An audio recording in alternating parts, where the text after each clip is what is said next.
लाने का अपने को रोको।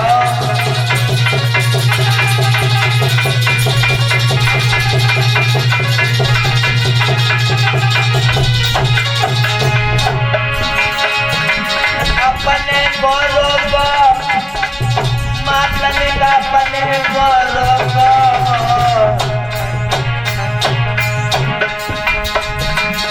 मेरी प्राण प्यारी मातन गया अपने को रोको।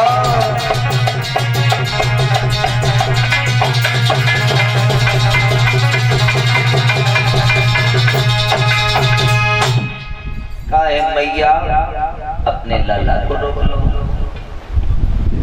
गांधारी आवाज लगाने ही वाली थी लेकिन कुछ नहीं बोल पाई। सिर के केश पकड़ी हुई दुशासन लाया। भरी सभा में आज मैया को आके पटक। मैया द्रौपदी खड़ी हो गई। भाग करके पिता महादेव के पास पहुंची। बाबा आप अपनी पुत्र वधू को नग्न होते कैसे देखोगे? आप बैठे हो, आप दुर्योधन को रोको। ये आज्ञा दे चुका है दुशासन को। पितामह भीष्म की भी गर्दन नीचे झुक गई, कुछ नहीं बोल पाई। द्रौपदी आज मेरे भी सामने मत रो। आज दुखिया दोनों हाथ जोड़े इधर से उधर भाग रही है। सभा में सबकी गर्दनें नीचे झुकी हुई थी।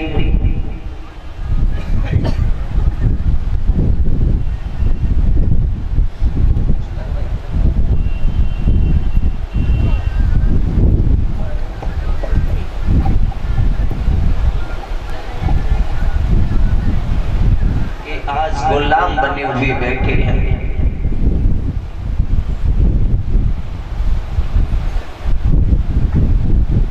जब ज्यादा कटाक्ष भरे हुए शब्द कहे हैं द्रौपदी ने, आज मैं समझ गई मेरी सासू मां ने मर्द नहीं,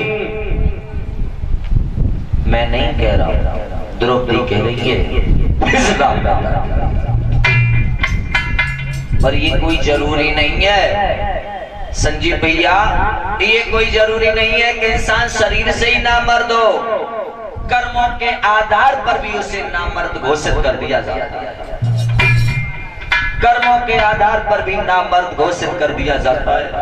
आज द्रौपदी ने जब ऐसे शब्द कहे, पवन पुत्र भीम उठ के खड़े हो गए। हे दुर्योधन, तू आज्ञा तो दे चुका है दुशासन को कि द्रौपदी को नग्न करके मेरी जगह पर बिठा दो। जब मैं तेरे प्राण लूंगा तो सबसे पहले तेरी इस जंगा को ही तोड़ दूंगा। और तू भी सुन ले गांधार नंदन, गांधारी नंदन दुशासन, इस समय द्रौपदी रजस्वला की हालत में है। इसके सिर के केश बिखरे हुए हैं। ये द्रौपदी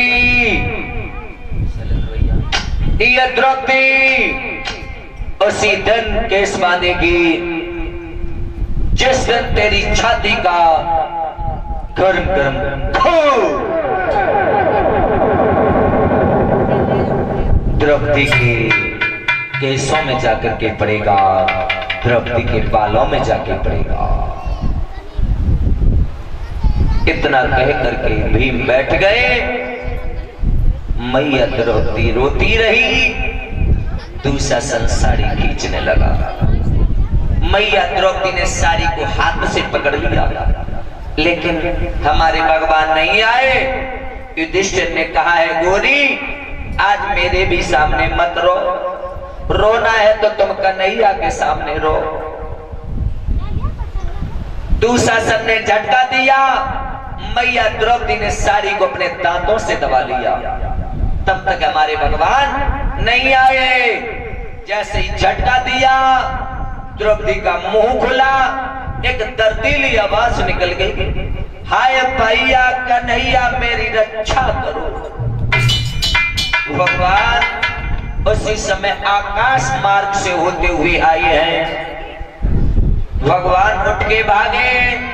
रुक्मिणी ने पूछा प्रभु कहाँ? भगवान बोले जवाब लौट के दे। भगवान आकाश मार्ग से होते हुए आ रहे हैं। मैया द्रौपदी बुला रही हैं। आप भी धीरे धीरे वजन बोल लेंगे। भगवान को बुलाएंगे तालियां बजाते हुए।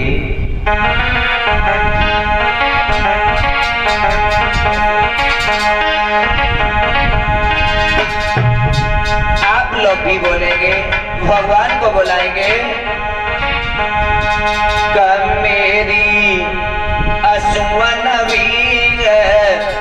सारी रे आए जइयो विपन में हारी। मेरी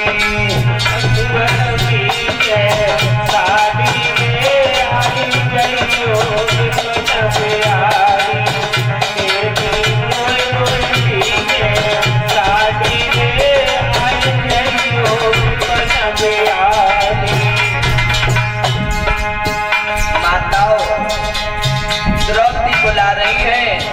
आप भी भगवान को बुलाओ।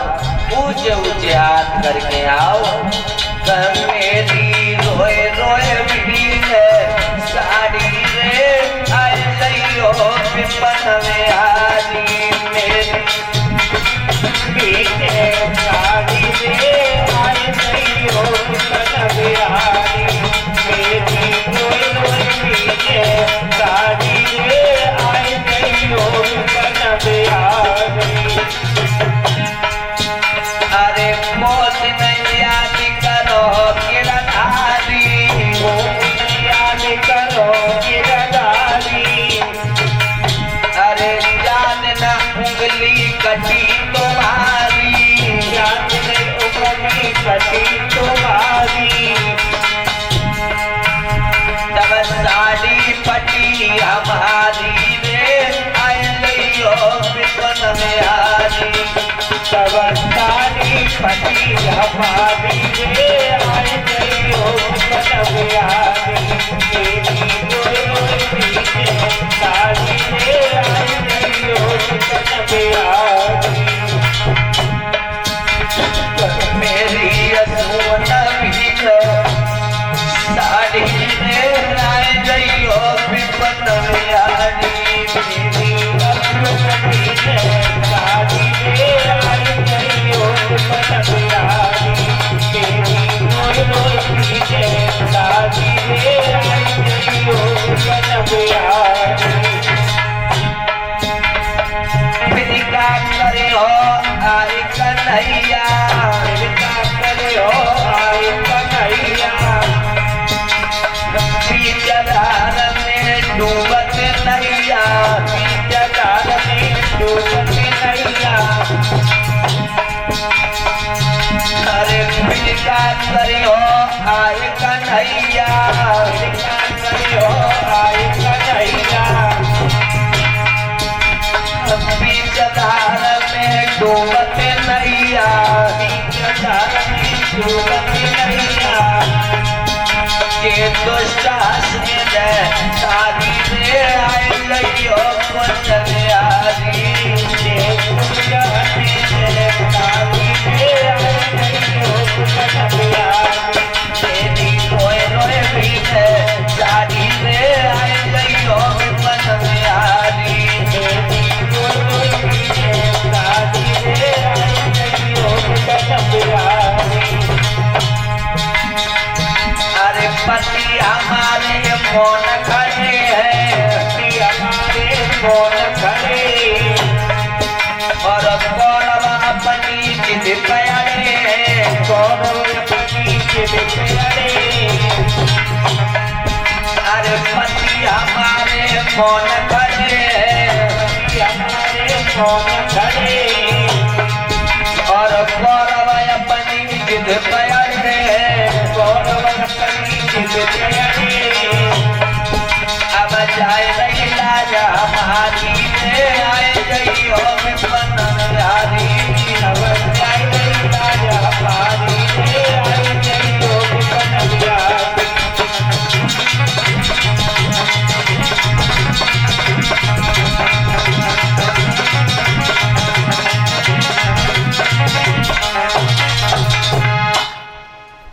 मैया द्रौपदी भगवान को याद कर रही हैं। भगवान आकाश मार्ग से होते हुए आ रहे हैं।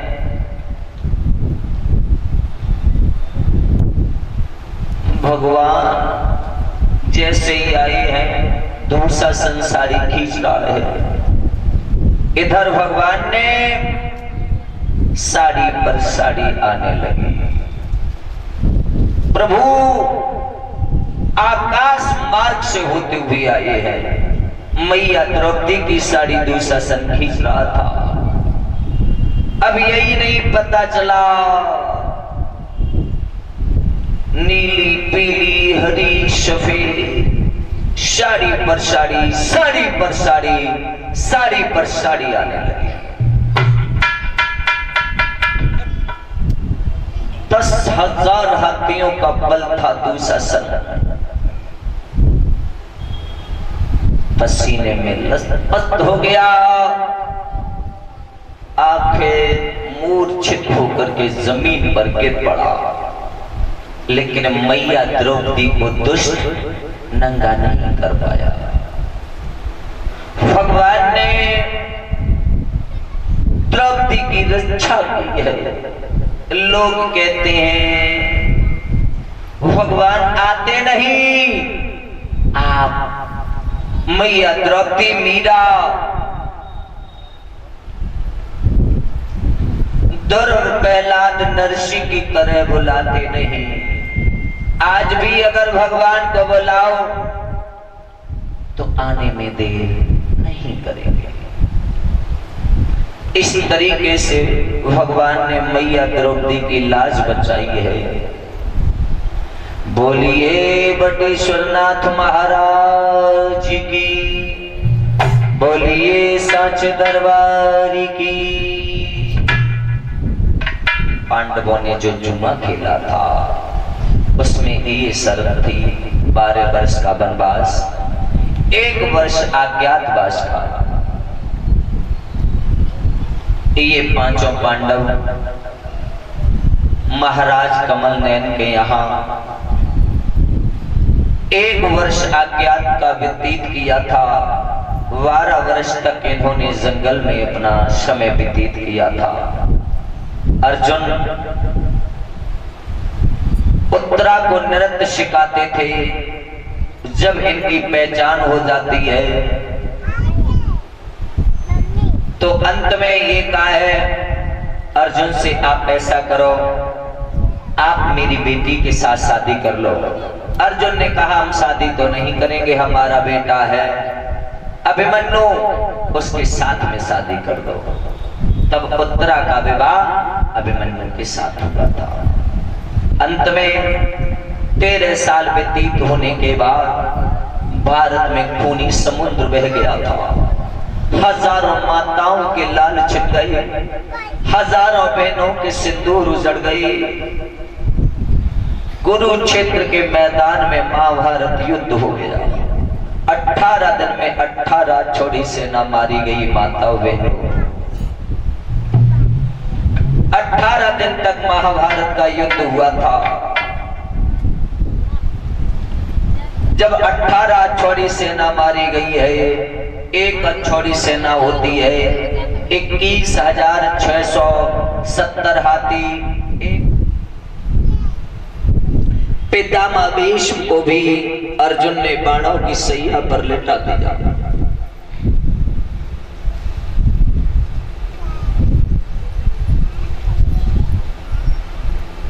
एक समय की बात है, सूत जी महाराज समझा रहे हैं कि शौनकादिक ऋषियों,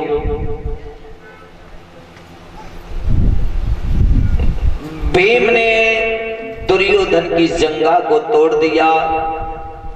ये स्वरूप अश्वत्थामा को प्रणाम किया है दुर्योधन ने और ये कहा है, हे गुरु पुत्र मेरी पराजय हो गई।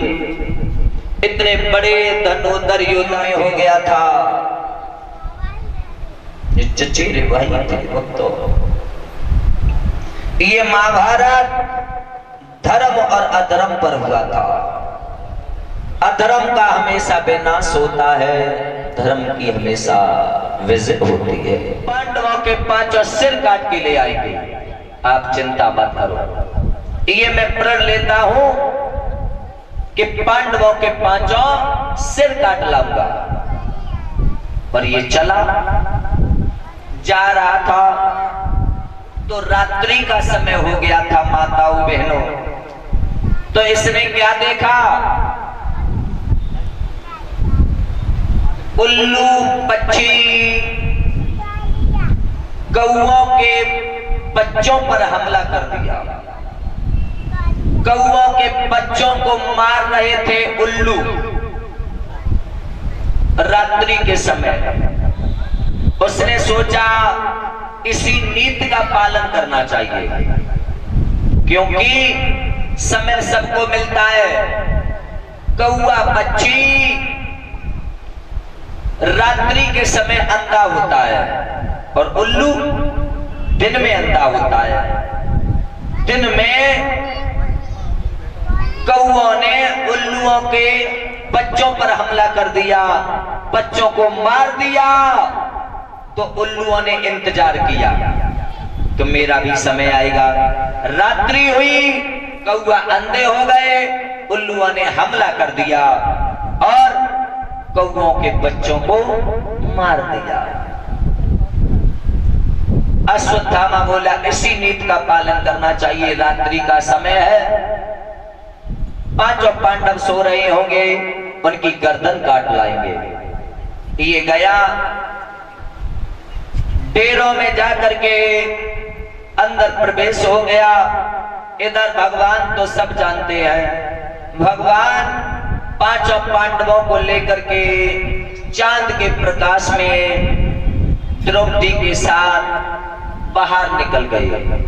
जहां 5 पांडव लेटा करते थे वहीं द्रौपदी के 5 पुत्र लेटा दिए।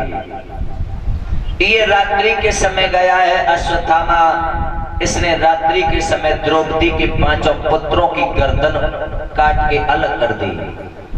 गर्दन सिर लेकर के ये वहां से निकल आया, धड़ वहीं पड़े थे।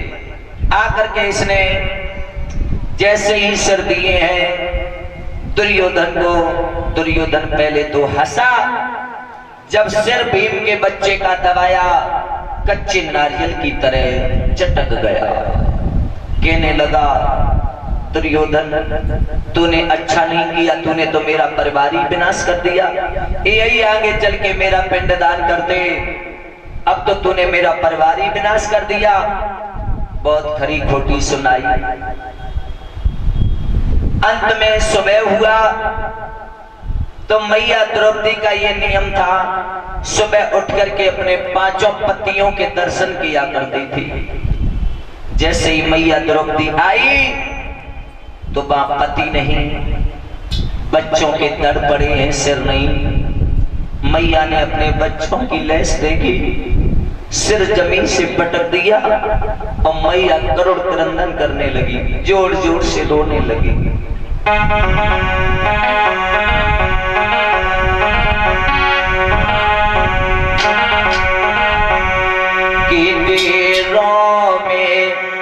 रक्त बह रहा था, अरे अबला खड़ी रो